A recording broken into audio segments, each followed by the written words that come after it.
The next way you can add gels to your photographs is by adding a gel to the fill light.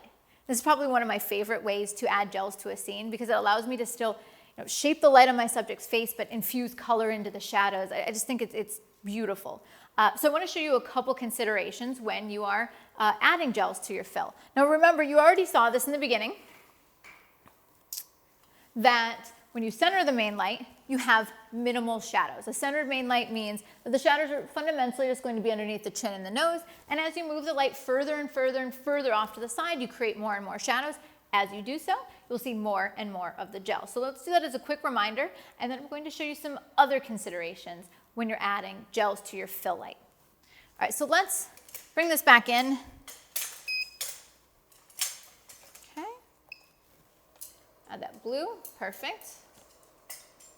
All right, so right now, this main light is mostly centered. Okay. First shot, perfect. Make sure it's all looking good. Okay, great. All right, Steven, so let's add more and more shadows, if you will. Move the light off to the side a little, perfect. A little more. So now the light will be in split light, hardly any light on the right-hand side of her face. So can you turn? Perfect. Now we're going to short light. So more shadows. Oh, I love that, beautiful. Steven, keep moving around for me. Right now it's short light, a little bit of loop. We go to short light Rembrandt. And now let's go all the way so that all you get is just this, yep, perfect, just that rim light on her face. Okay.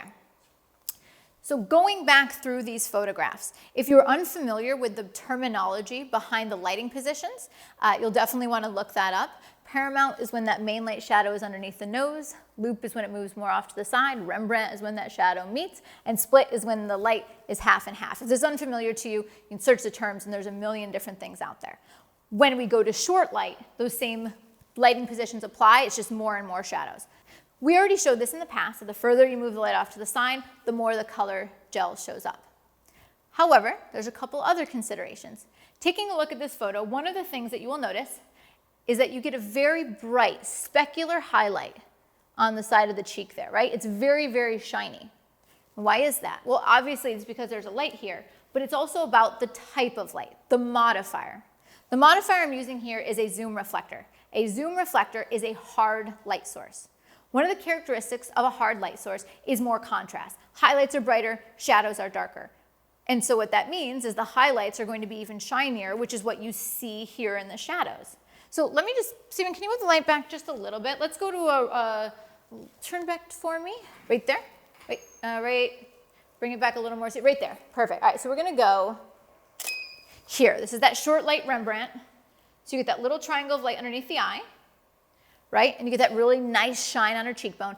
If you wanted the shine, you need to use a hard modifier. If you don't know about hard modifiers, it's going to be things like zoom reflectors, Barrett bulbs, grids, any light that is direct, it directly hits the subject, or it's a small modifier, that's going to give you that shiny, almost metallic look to that fill light.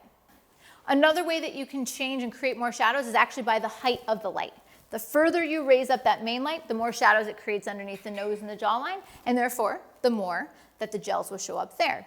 This is going to be similar to the concept of clamshell lighting you may have heard of before, one light above and a second light source below. But in this case, the light source below is going to be a gel. How much of that color you see depends on how high that main light is. All right. Oh, can you lower it though? We're going to start low. Keep going, like low as you can. Let's start really, really, really low. Okay, let's see. All right, Steven, raise it up a little. Let's try right there, good. Okay, a little higher, and really high. Okay. So you can see in that progression of photographs, the higher up we raise that main light, the more that blue becomes prominent. This is my creative way of playing with clamshell light, and it creates a very mysterious result. If you want to change the way that the fill light looks, of course, you can change the color of the gel, you can change the position of the main light, but there's one other consideration, and that would be your modifier choice.